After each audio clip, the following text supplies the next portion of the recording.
This is a short video that shows you how we know Richard minted the pDAI supply and took over MakerDAO on Pulse Chain. First of all, GitLab is a platform where developers can collaborate on code. On the day of Pulse Chain's launch, 3 wallets in the Pulse Chain mainnet GitLab account had names assigned to them. The first was the AMM bot. The second, no expectations. And the third was named the comprehensive accounting address. All of these addresses are Richard and or his team, as they come from the Pulse Chain GitLab. And we have found through the millions of transactions that the AMM wallet deposited pWETH into pMaker vaults, minting 500 million pDAI. And the comprehensive accounting address funded a series of wallets with pWETH, which those addresses then used to mint 4.6 billion pDAI. So that's 5.1 billion of the 22 billion pDAI that we have found so far through these millions of transactions. Again, these addresses are from the official Pulse Chain mainnet GitLab.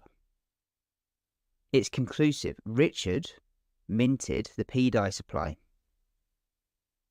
Now, as for the takeover of pMaker, the protocol that governs pDAI, you may remember Richard talking about the fact that the automated market maker would take all the liquidity from existing protocols that was copied over to Pulse Chain and would then place that liquidity into PulseX, making it the most liquid exchange on Pulse Chain, which is exactly what it did on the 11th of May when Pulse Chain launched, pushing all the liquidity straight into PulseX. But not all of it. It sent some of these tokens to a wallet ending 2822. And it did so in an automated way, sending the liquidity to this address through thousands of transactions, meaning it was coded to do so by Richard. And if that wasn't enough, the 2822 wallet we can also identify as Richard's, as it was airdropped 6.7 trillion PulseX and 6.3 trillion Pulse, which means $5.2 billion worth of HEX had to be sacrificed at the worst possible price to get this many Pulse and PulseX at launch. If you don't understand this table, I run through exactly how we know this in one of our other videos. It's safe to say this is one of Richard's wallets. So the launch of Pulse Chain and the AMM bot harvesting liquidity from protocols happened on the 11th of May. Richard's 2822 wallet then set up a series of its own liquidity pools and did so up until the 22nd of May. But of all the tokens in his wallet, what did Richard decide to keep? All of his pAI. Now this was a deliberate move, as on the 25th of June, over a month later, Richard's 2822 wallet now decides to add his pAI to a liquidity pool, adding 1.1 million pAI to a PulseX liquidity pool. 2 days later, on the 27th of June, a wallet ending 9E6F begins buying up pAI using the liquidity pool set up by Richard's 2822 wallet. It buys a total of 300,000 pAI, which it could not have reached without Richard providing that liquidity. The 9E6F wallet then created a proposal within pAI and used its pAI tokens to vote through its own proposal to take it over. It then emptied the remainder of the Aave vaults, which contained a variety of PRC20 tokens and 58,000 pMaker tokens. The 9E6F wallet then used those pMaker tokens to vote through its own proposal within MakerDAO on Pulse Chain, seizing control of the protocol that governs pDAI. So whilst we have wallets that are undeniably Richard's minting the pDAI supply, we have this 9E6F wallet that has taken over pAI and ultimately pMaker. And whilst for that wallet we don't have a direct link to Richard, we do know that Richard's 2822 wallet is the largest holder of pRV. We also know that Richard decided to withhold those pRV tokens, not adding them in PulseX along with everything else, until the time of the takeover, adding liquidity just when the 96F needed it. And the 96F wallet is still in control of pRV. If it was someone else, why wouldn't Richard, the largest holder of pRV, vote them out? Not only did he choose not to oust the 96F wallet, he used the only wallet capable of stopping the 96F to instead assist it. It's all on chain. Richard minted the pDAI supply. Richard took over pMaker. And whether you like it or not, pDAI is Richard's stablecoin.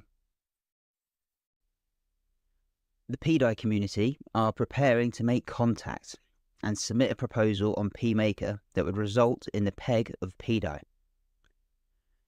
In this video, I will run through a very quick recap of how we know pDAI is a Richard Hart project, the recent activity on MakerDAO on PulseChain and what the implications are, the community's proposal to peg pDAI, and in this section I will run through what the proposal is, why it would peg pDAI, and the proposal process itself. Finally, and most importantly, I will go through why the pegging of pDAI is central to the success of PulseChain and everything on it.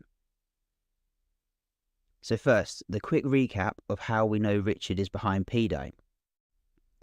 We can see on chain that he minted the extra pDAI supply, increasing it from 5 billion to 22 billion. We know this as it was pre-coded to execute at launch.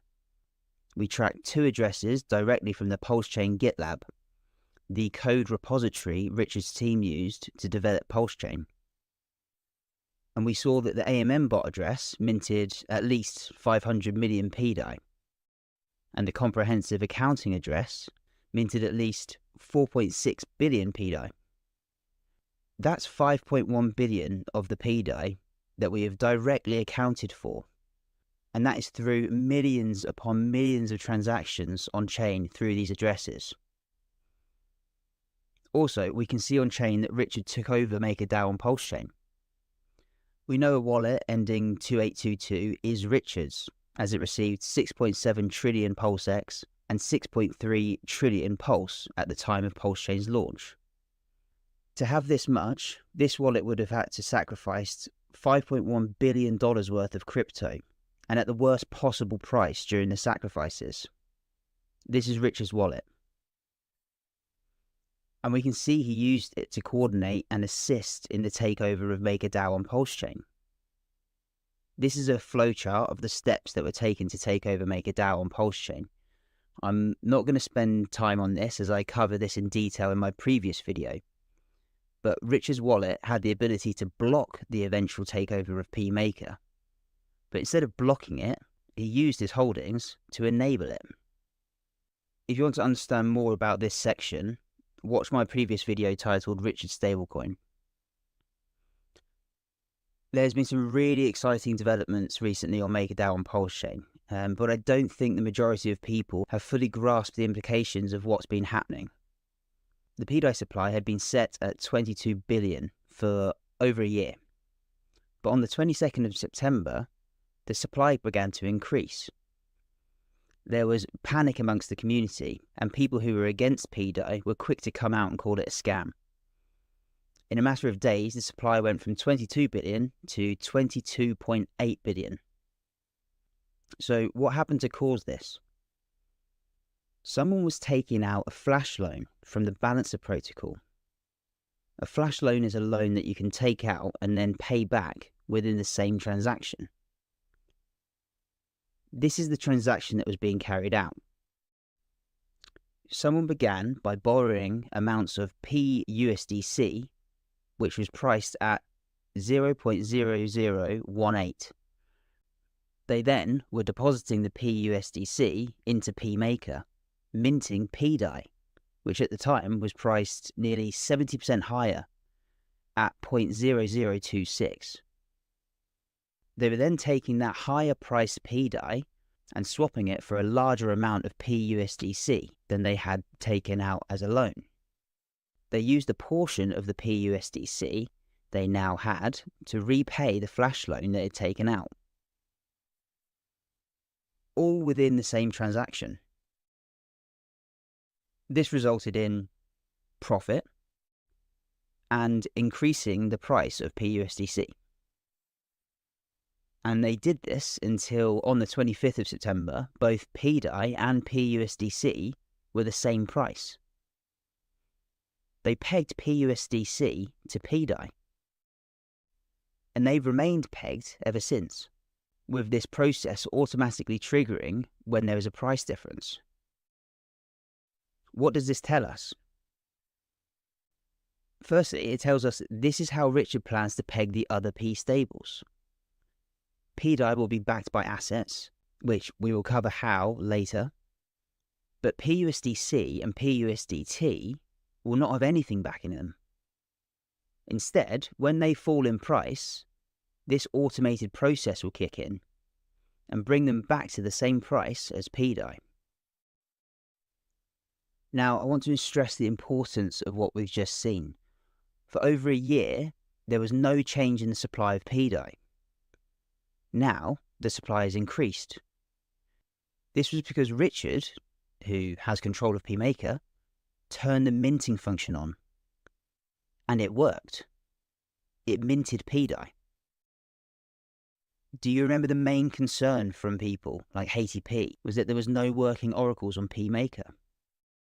Well, now there are. An oracle is a piece of software that tells MakerDAO the value of the contents of its vaults. MakerDAO on PulseChain now has a working oracle, and it is minting the correct amount of pDAI as a result. What does that mean? It means that the technical work is complete. MakerDAO on PulseChain is now working. But of course, pDAI isn't at $1. So, there is one final missing piece.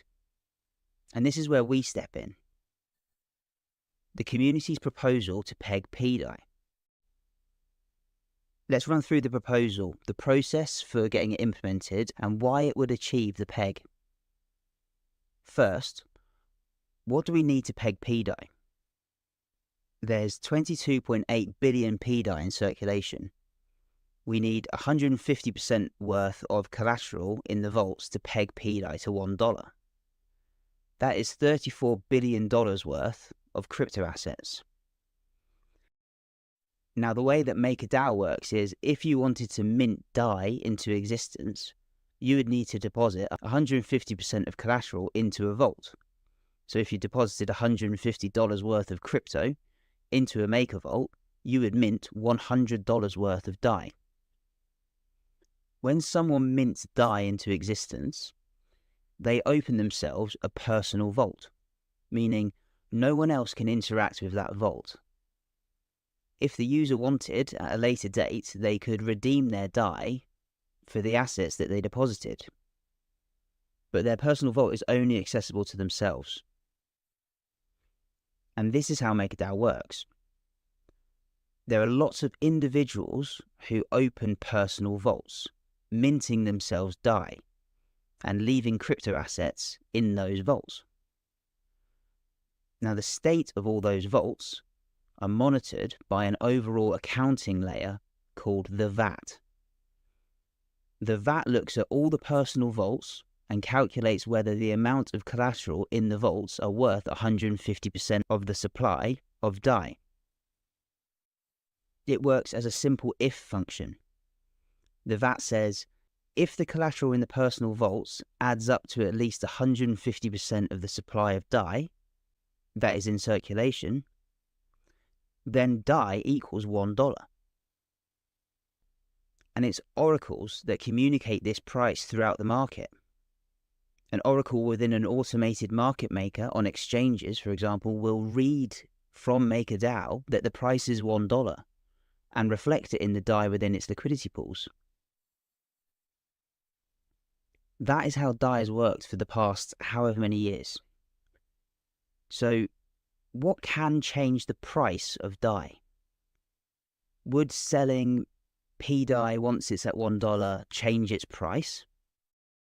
Well, if the personal vaults are 150% of the circulating supply of pDAI, then no. Selling pDAI, or more accurately swapping it, would not change the price of DAI, as it hasn't affected the if function that MakerDAO uses to determine the price. Could liquidations of personal vaults have an effect on the price of DAI? Yes, because it affects the if function by which MakerDAO determines the price. If one of the personal vaults had collateral that dropped in value below the 150% over-collateralization mark, the if function would be at risk. So, to mitigate for this, MakerDAO would take the assets from the liquidated vault and burn them. This reduces the circulating supply of DAI, getting us back to the overall position in the personal vaults that satisfies the if function. 150% over-collateralization in the vaults. So today, there's 22.8 billion pDAI in supply.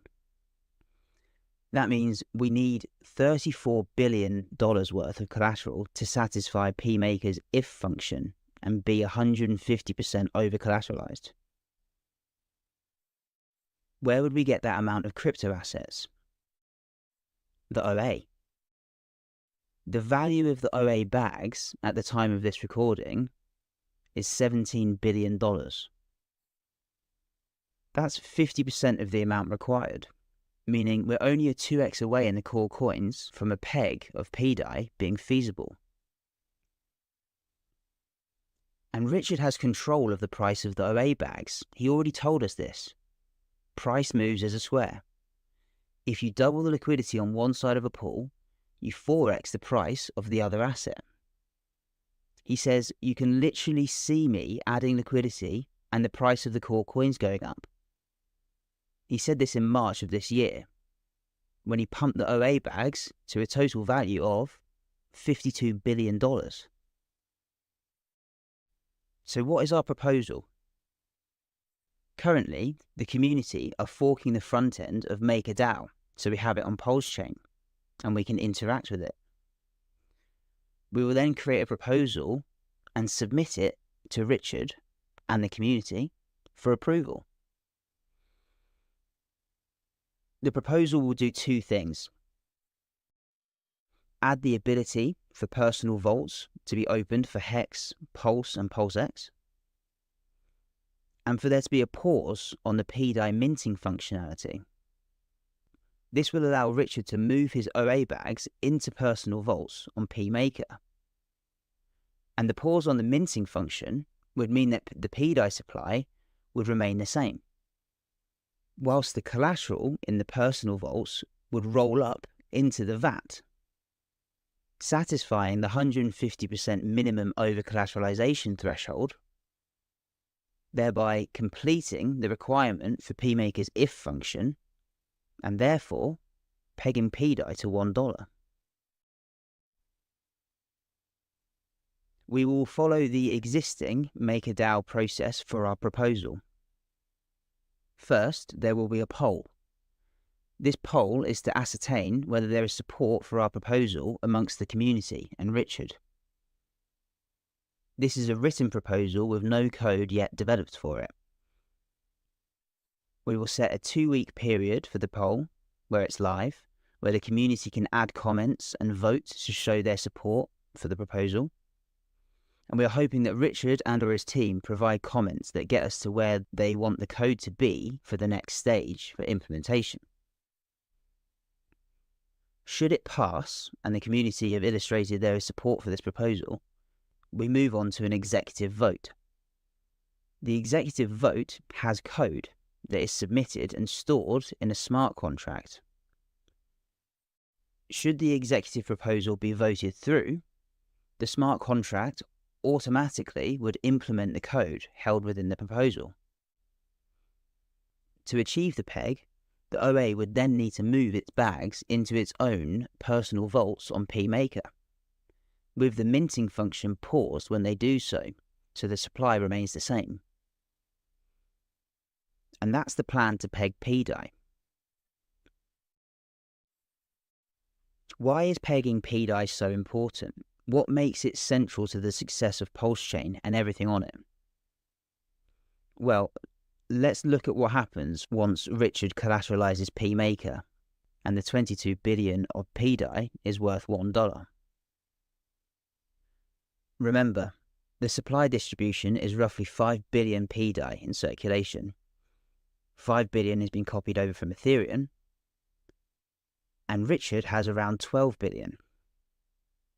And putting to one side the fact that pDAI holders will rush into core coins, Richard himself can buy the coins with some of his 12 billion pDAI. Let's say he 10x's the price of Pulse, Hex and Pulse X by putting $5 billion worth of bids in. As he has backed pDAI with the same assets he has increased by 10x, the value of the collateral in the vaults would increase by 10x. The 52 billion will now be worth 520 billion. That means we would be 2,280% over collateralized, way above the 150% minimum threshold. So he can then increase the amount of pDAI he takes from his personal vaults. Let's say he mints up to 100 billion pDAI. We would still be 520% over collateralized, still way above the minimum threshold. And the if function would still be satisfied. Therefore, pDAI would still be $1. Again, he can use the pDAI to put more bids in, lifting the price of the core coins by another 10x, lifting the value of the contents of the vaults by another 10x. And he can just keep doing this. And this is the whole point of pDAI. Richard is creating himself a money printer. He can continually add stablecoin liquidity, keep putting in buys for all the core coins and all of the PRC20s, bringing them to parity. We don't need anyone else. We don't need anyone from Ethereum or Bitcoin coming over and speculating on PulseChain. And we're a 2x away from this being possible. MakerDAO is working perfectly. All the technical work is complete. And he posted this just over 4 weeks ago. He has control over the price movement of the OA bags. The last time he posted this, the OA bags went to $52 billion in total. This is bigger than number go up. This is part of Richard's master plan, his magnum opus. What did we sacrifice for? The freedom of speech, the freedom of movement and assembly. Coder's speech. By submitting this proposal, the pDAI community are exercising their rights, and in turn playing a role in the implementation of the world's only truly decentralized stablecoin, free from government interference, making PulseChain the most decentralized blockchain the world has ever seen. We are asking nicely. We are the network. The future is as good as we make it. If you look at a stablecoin backed by crypto, I'm probably going to release a stablecoin at some point, so I don't want to give away all the tricks. So, I'm rewarding people that have political beliefs that align with my own, and as time goes on, we have other things on the roadmap like nation state. I think you can make a better nation. It's going to be god awful hard. So maybe the time frame is like 5 or 6 years from now, but why not? Why not carve out a special economic zone? That's how Shenzhen started. That's how Hong Kong started. Get a special economic zone somewhere and bang it out, do something miraculous there. So that's on the roadmap too. But stablecoin and wallet and OpenSea replacement, things like that will come before that.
So, I'm rewarding people that have political beliefs that align with my own. And as time goes on, we have other things on the roadmap like nation state. I think you can make a better nation. It's going to be god awful hard. So maybe the time frame is like 5 or 6 years from now. But why not? Why not carve out a special economic zone? That's how Shenzhen started. That's how Hong Kong started. Get a special economic zone somewhere and bang it out, do something miraculous there. So that's on the roadmap too. But stablecoin and wallet and OpenSea replacement, things like that will come before that. Like magic, how Richard creates the market dynamics to ensure a tight peg. In this video, I will go through what causes a depeg, how Richard will ensure a tight peg to the dollar, routes to fiat, and the optimal exit strategy. So, what causes a depeg? In my previous video, I told you that selling pDAI when it's at $1 can't change the price. Only liquidations of personal vaults can affect the price, as MakerDAO's if function is at risk. This isn't entirely true. Let's dig into this further by looking at two of DAI's largest depegs. First, the Silicon Valley Bank collapse in March of this year. This was a major bank for tech startups, which, due to underlying financial issues, experienced a loss in confidence, resulting in a run on deposits they held. Circle, the issuer of the centrally managed stablecoin USDC, held a portion of its cash reserves with this bank. When the bank collapsed, it caused a loss of confidence in USDC, as its backing collateral was called into question. At the time, DAI had a huge exposure to USDC, as it made up nearly half of its backing collateral in the vaults. USDC depegged, and it caused a number of other stablecoins who had exposure to USDC to also lose their peg, including DAI. So, what were the underlying market dynamics that caused this peg? Well, first we need to understand the market dynamics that usually work to maintain a peg.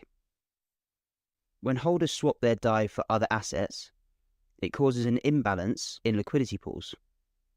As in this example, they put in DAI and take out Ethereum. As the Ethereum pool has a lower supply, it causes the price of Ethereum in this pool to increase. Arbitrage bots see that Ethereum in this pair with DAI is higher in price than in other pools.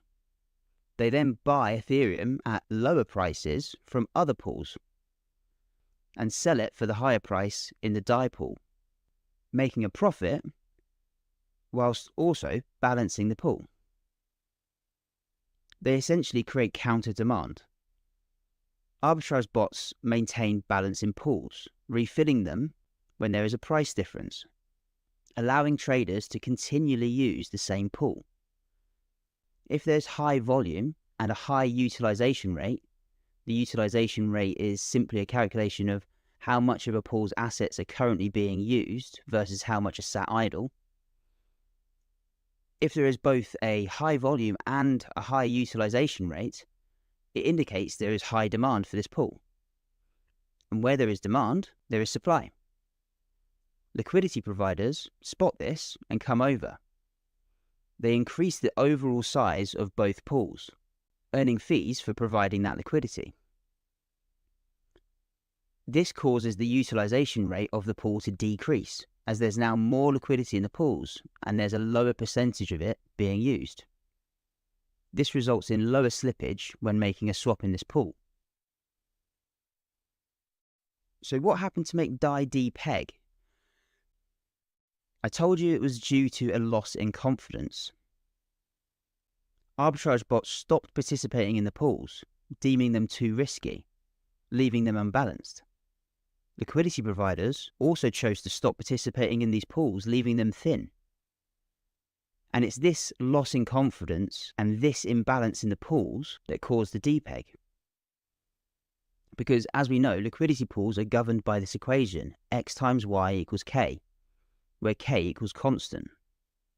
Exchanges fought to keep this equation satisfied, and that's what caused the depeg of DAI, USDC, and a few other stablecoins with exposure to USDC. So let's look at the devastating effect this major bank collapse had on the price of DAI. DAI dropped by a full 12%, staying there for minutes. DAI holders were then down around 8% for a day. Then 5% for a day. Then it was back to $1 the next day. How concerning. But to be fair, that wasn't DAI's largest depeg. That came in March 2022 on what became known as Black Thursday. Ethereum's price dropped by nearly 50% in a day, reducing the collateral in the MakerDAO vaults. High gas fees and network congestion prevented some liquidations in the Maker vaults from happening smoothly. Some Maker auctions of DAI on the market failed, with 0 bids, allowing liquidators to take collateral without repaying DAI, leaving a gap in the system. What was the result from MakerDAO's mechanisms being overworked and failing in some instances? The price went up. Poor DAI holders had to endure a 20% increase in price for a whole day. Terrifying. So let's revisit this. What can change the price of DAI? We've just seen liquidations in the vault can, as they threaten our if function. But what about selling DAI? No. Selling DAI in efficient markets does not affect the price. Arbitrage bots and liquidity providers can. They are what creates an efficient market. When they don't participate, it causes an inefficient market and results in the catastrophic depegs that we've just seen. How Richard would ensure a tight peg. Richard wasn't impressed with MakerDAO at this time. They were overexposed, having too high a concentration of USDC as its backing collateral. This is what I expect to see for pDAI. Something like this, a diverse mix of collateral. We've shown in previous videos that Richard is the top holder of most of the PRC20 copies. He can use those copies to make up a significant portion of the collateral mix. And just quickly, with regards to the concerns around 90% drops during the bear markets, quite simply, after a 90% drop, if you go up a 10,000x and you drop 90%, you're still up 1,000x. Yeah. Because a 90% drop only cancels out a 10x. so when Richard puts the OA bags into personal vaults on PMaker, satisfying the over-collateralization ratio and the if function, and pDAI is $1, what happens at that very moment? Well, the pDAI that will be most active will be the 5 billion that is in circulation and being speculated on now. At the moment of peg, those holders will have a decision to make. Do I swap into core coins, which are mooning, or do I make the most illogical financial decision of my life and immediately bridge out? People are asking a lot of what happens if everyone type questions. That's not how markets work. This decision will split the crowd. So first, let's look at what happens to those who decide to swap into core coins. The two largest avenues they have are swapping into Pulse, which has 246 million pDAI in its pools combined, or swap into a Troper, which has 3.1 billion pDAI in liquidity. At the time of the peg, that's $3.4 billion of liquidity to swap into. Let's walk through this. pDAI holders swap into these pools, and the numbers here I'm using are purely to illustrate my point. All 5 billion of pDAI is not going to be swapped at the very same second. But when pDAI holders do swap into these pools, buying Pulse and a Troper, it causes an increase in the price of those assets. That means in those pools, those assets will be higher in price, and those assets in other pools will be lower in price. Arbitrage bots will come in, buy the lower priced assets, increasing their prices in those pools, and then sell them for the higher priced assets in the pDAI pool, bringing the pool back into balance. Of course, this process will happen with much more minor changes in liquidity and price, but it will allow holders to continually trade in this pool. Now, what happens to those who decide to pass up the chance to be invested in core coins at the very moment Richard has created a money printer for himself? They look to bridge out immediately. The major concern raised with this is that there won't be enough liquidity on the bridge to handle the volume of pDAI holders looking to bridge across into Ethereum and ultimately fiat. Well, that point does have an element of truth in it. There isn't a lot of liquidity on the bridge. In fact, there's none. There never has been. That's because this isn't a liquidity bridge. This is a lock and mint bridge that we've been using this whole time. The bridge locks your pDAI on Pulse chain and mints you wrapped pDAI over on Ethereum. Then it burns your original pDAI to ensure the supply remains the same. pDAI holders will then have wrapped pDAI and be over on Ethereum without interacting with any liquidity. But who is going to provide liquidity for them to swap into? Richard. Richard bought 170,000 Ethereum with the sacrifice funds. Richard will be the liquidity provider. Let's say Richard decides to peg when Ethereum is a 2x from today. The pool will be $1 billion on each side. pDAI holders stagger across the bridge, then swap into Ethereum into this pool, causing an imbalance in the pool, resulting in an increase in the price of Ethereum. And we know it's arbitrage bots who balance pools by creating counter demand. But who will arbitrage the newly pegged stablecoin?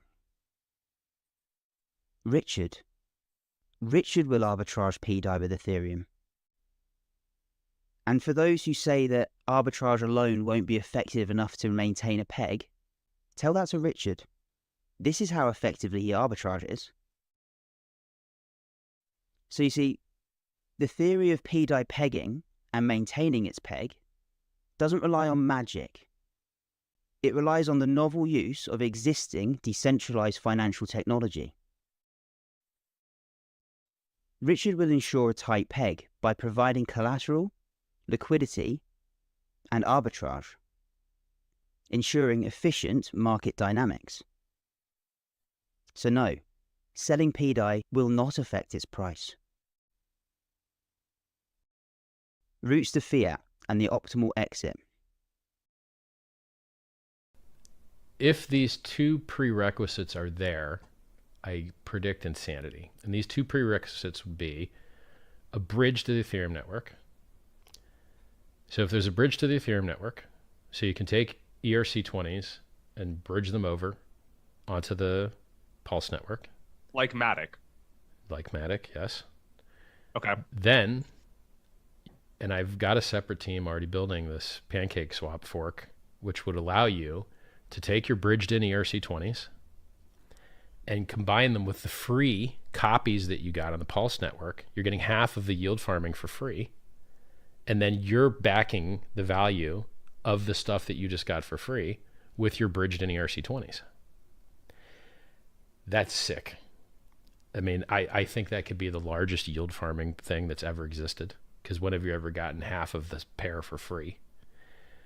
And it opens up like all the on-ramps and off-ramps. Like, you need to get in, bridge to Ethereum. You need to get out, bridge to Ethereum. And then I believe that other people will just directly support Pulse directly, right? Like, you know, if you go to dharma.io, you can send fiat in and get hex on the Matic network, which is called Polygon now, or you can get hex on the Ethereum network. So what about DAI holders who got free copies at the time of the fork?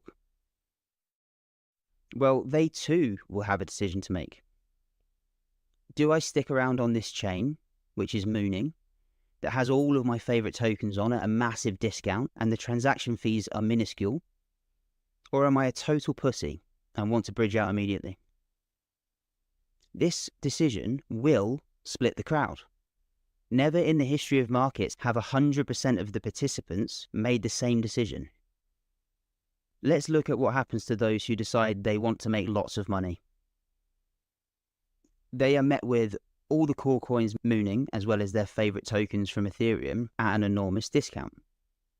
They could choose to buy those coins, or they could choose to pair their holdings and provide liquidity in farms on PulseX and earn yield whilst their assets moon as more and more liquidity bonds ERC20s with PRC20s. pDAI holders who decided to stay and make more money will now have another route to exit, as eDAI holders have provided liquidity between PRC20s and eDAI and or other ERC20s. They can swap into any of these assets and then bridge out. I will now share with you what I believe to be the optimal way for the whole community to exit. First, we swap pDAI into core coins. Then we sit back and watch as they moon. Then we'll find ourselves in a terrible position where our bags are so enormous we're worried about the available liquidity. And at this point, instead of swapping into ERC20s on Pulse Chain or bridging out then swapping into Ethereum, we can deposit our assets into pMaker, minting ourselves pDAI. Should you deposit 150% of assets and the price of the collateral immediately dropped and you were liquidated, you would have just exited into a stablecoin for only a 33% slippage. And as you won't have interacted with liquidity pools, you won't have hurt the chart. I think this is how Richard wants us to exit. Look at this trade that took place in January. Someone sold $5 million worth of Pulse, and they did so by doing this exact process with liquid loans, whose protocol works in a very similar way to MakerDAO.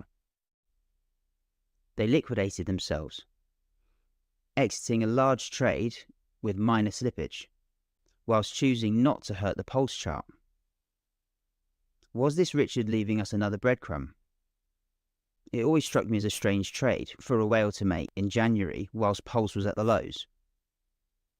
And once you have exited into pDAI with minor slippage, you might find the value of your collateral has increased, meaning you can mint more pDAI, reducing your slippage further. You now have an enormous amount of pDAI. What do you do at this point? Where do you go? Well, my question to you is, why leave? You're now a whale on what will be the largest decentralized blockchain in the world. There are opportunities to earn yield everywhere. Why not take advantage of them? Get paid levels of yield and interest that you won't find in any real-world assets, and live off that. Bridge the yield out. And as Richard said earlier, over time, there will be direct off-ramps. This strategy is optimal as there is no interaction with liquidity pools, so you can exit large positions with low slippage. You encourage the price to continue going up as you haven't affected the chart. You are supporting all the protocols on Pulse Chain, making Pulse Chain more attractive to other investors, therefore creating even more demand, all whilst earning higher returns than you'll find in real-world assets. So, back to our plan. First, there will be a poll. This will have a 2-week deadline. This is a written document with no code. The purpose is to illustrate that there is support for paving the way to pegged pDAI.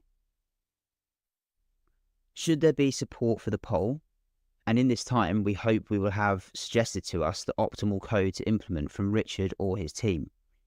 We also hope Richard himself votes in favour of the poll. Once it's complete, we'll move on to an executive vote. This will have no time limit on it, so Richard can choose when to pass it and implement the code. Here is a screenshot from the front end that we are developing. And there is Richard's vote to take over pMaker. For a proposal to pass, we need Richard to vote, as he is the only holder with enough votes. The executive vote will only pass once it has more votes than the existing proposal. Richard will maintain control over the timing of the peg. Richard, you launched with pDAI having a logo when other assets didn't. You told us there would be a MakerDAO replacement so we would have DAI on Pulse Chain. You never shield projects that are not your own, and you've shielded pDAI not once, not twice, not 3 times, but 4 times, even posting the chart. You told us you were planning to release a stablecoin backed by crypto. You sent 300 million pDAI to the Sens Foundation. You highlighted DAI that one time. We saw it. You put a wallet that could only be yours at the centre of the efforts to take over MakerDAO on Pulse Chain. You minted the extra supply directly from addresses found within the Pulse Chain GitLab. You pumped the OA bags to the amount required to over-collateralize pDAI. Then you told us how you did it. You momentarily released farms to show us what's coming. You showed us how effectively you're able to maintain a peg through arbitrage. You bought Ethereum with the sacrifice funds everyone was tracking, literally making the trade DAI to Ethereum. You minted the Pulse and Pulse X supply by moving your Hex OA bags into the sacrifice address, illustrating how moving OA supply from one address to another can create money that previously didn't exist. The exact move required to peg pDAI. You made a sacrifice for the freedom of speech, movement and assembly, telling us you'll reward people with similar political beliefs. You've told us to ask. Richard, I hear you. I understand what to do. I've never felt so close to you. I can see you. And I just want you to know that I never doubted you. And I'll be with you soon.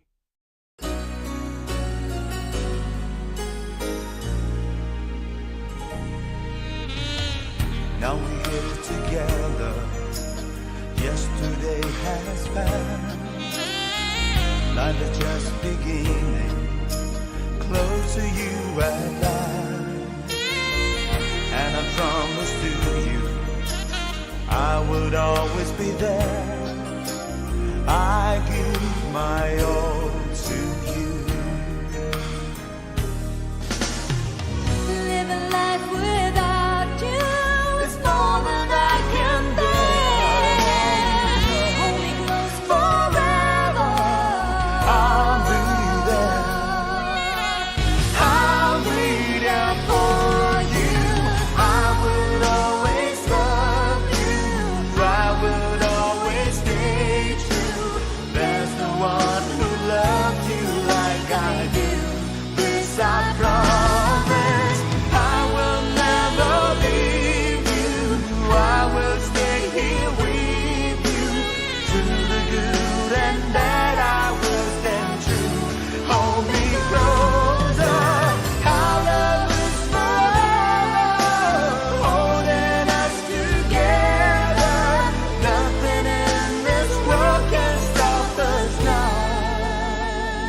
Love has found. Love has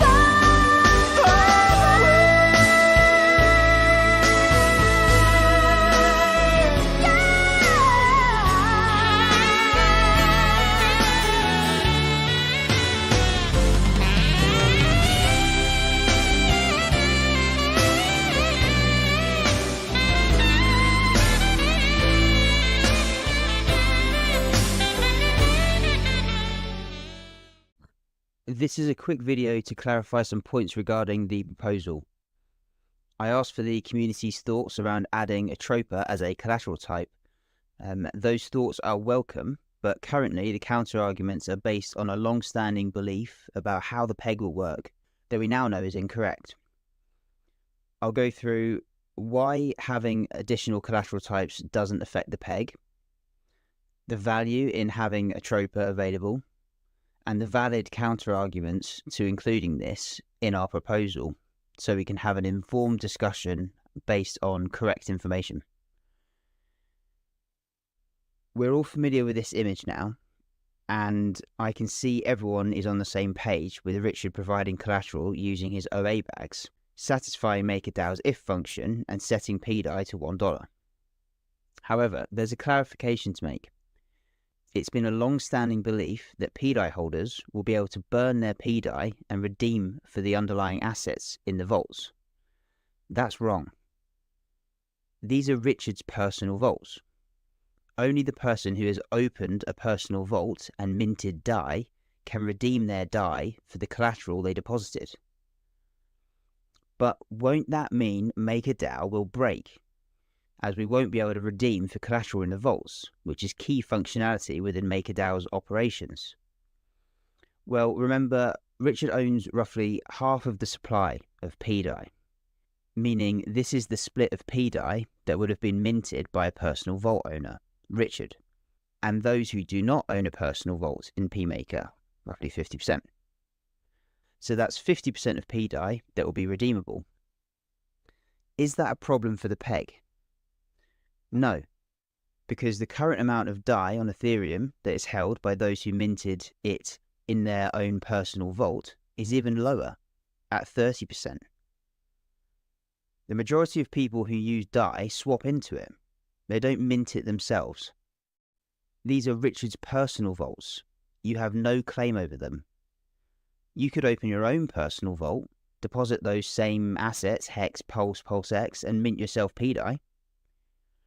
And if you did that, you would then be able to redeem your pDAI for the contents of your own vaults. You only have claim over collateral assets that you have placed in your own personal vault. Making it so pDAI is redeemable for the OA bags being used as backing collateral would require custom work, as it's not how MakerDAO currently works. It would also have a double negative effect on the price of core assets. Instead of pDAI pegging, then holders swapping into core assets and increasing their price, users will be able to burn their pDAI and be in those core assets without buying them. They'd then likely sell them, so you would remove buy pressure and increase sell pressure. A double negative. You would also unnecessarily put the OA bags into circulation, again increasing the sell pressure.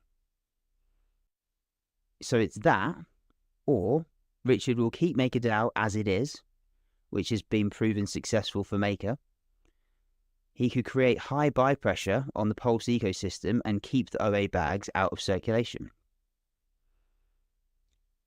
So, when Richard moves his OA bags into the vaults, they would mint extra pDAI, which would increase the supply, resulting in the over-collateralization ratio remaining too low, and pDAI wouldn't peg. So to ensure pDAI does peg, we are proposing a pause on the minting function with these assets, meaning the pDAI supply will remain the same, and the collateral would increase to register as over-collateralized, and pDAI will be $1. But there are multiple collateral types already available in pMaker, two of which are Pulse-wrapped Bitcoin and Pulse-wrapped Ethereum. Individuals can open personal vaults and mint pDAI from those assets. To do so, they would need to deposit those assets at a minimum of 150% collateral ratio. Those additional existing collateral types don't affect the peg, as whilst the supply of pDAI increases, of course, the collateral has increased. If individuals who opened those vaults in those assets got liquidated, pMaker would work just as normal with its liquidation process kicking in. The peg will remain unaffected. So, is having additional collateral types a bad thing? Well, first of all, having additional collateral types doesn't affect the peg, as individuals will open their own vault and follow the established processes of MakerDAO.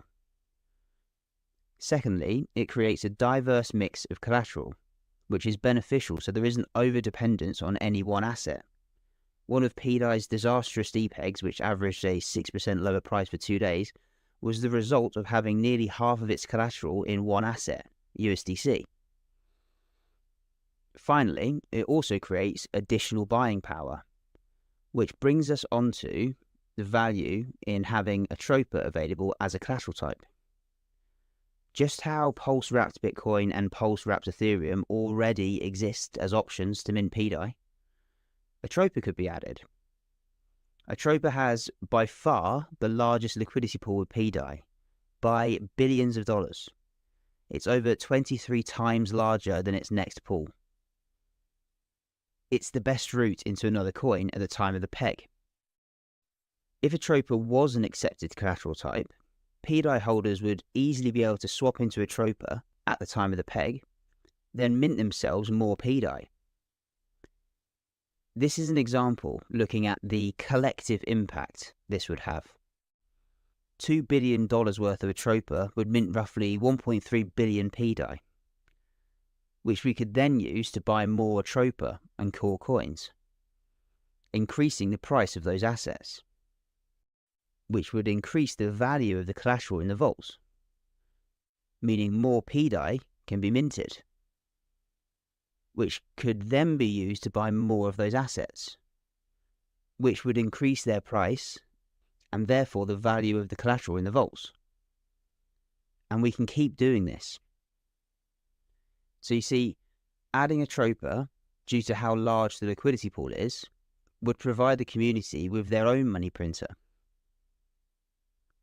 Saying this idea has no benefit, risks the peg, and is a terrible idea in general is irrational, illogical, and ultimately incorrect. But there are valid arguments against adding a Troper as a collateral type in our proposal.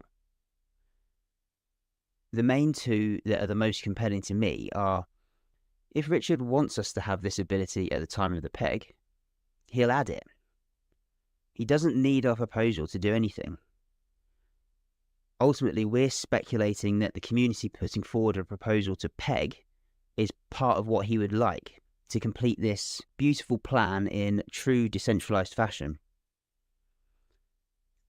And the second is that one proposal that focuses solely on the peg is cleaner, purer, and may even appeal to more investors sat in PulseChain's core assets. And after all this, I think I'm actually erring more on that side of things. I suggest we focus on our peg proposal.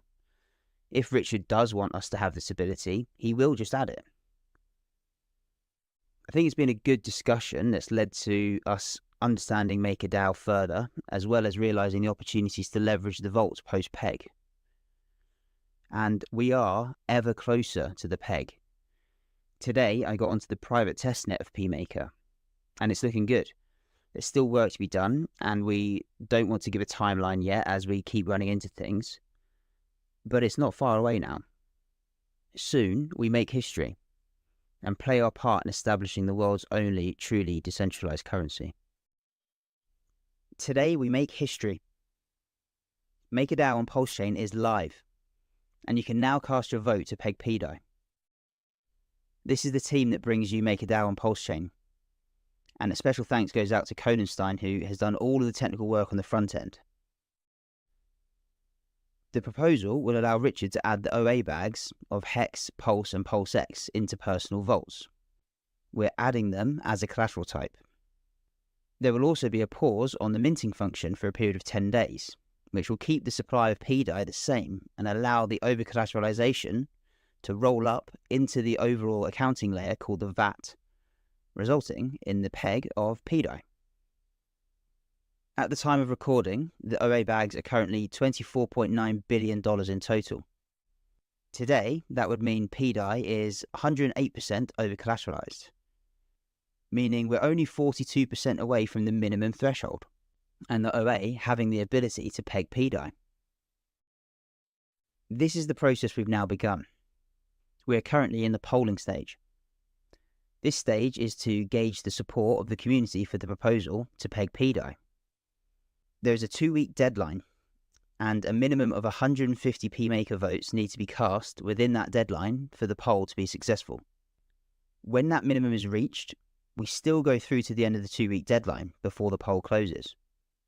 We hope Richard votes on our proposal, but it isn't necessary for the poll to be successful. And when you are looking to vote, stay safe. It's advised that you send your pmaker tokens to a fresh wallet and then use that to connect with our front end. Secondly, it's important to note you aren't spending your pmaker or even locking it up in this polling stage. The amount of pmaker you have in your wallet gives you voting power. You are using that voting power without your tokens moving anywhere. So take some time to read the proposal, add comments, and cast your vote. It may take a few minutes for your vote to appear, so give it some time before asking any questions. Once the poll is complete, we will move on to an executive vote. This is binding, meaning should it pass, the code is implemented. But how do we get that code? Richard is able to make a copy of our GitHub, write the code, then create a merge request. The code will come from Richard.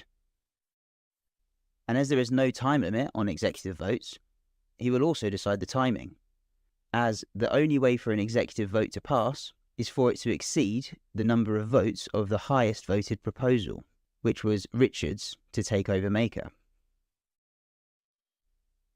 MakerDAO on Pulse Chain is ours now, and pDAI is soon to become the people's currency.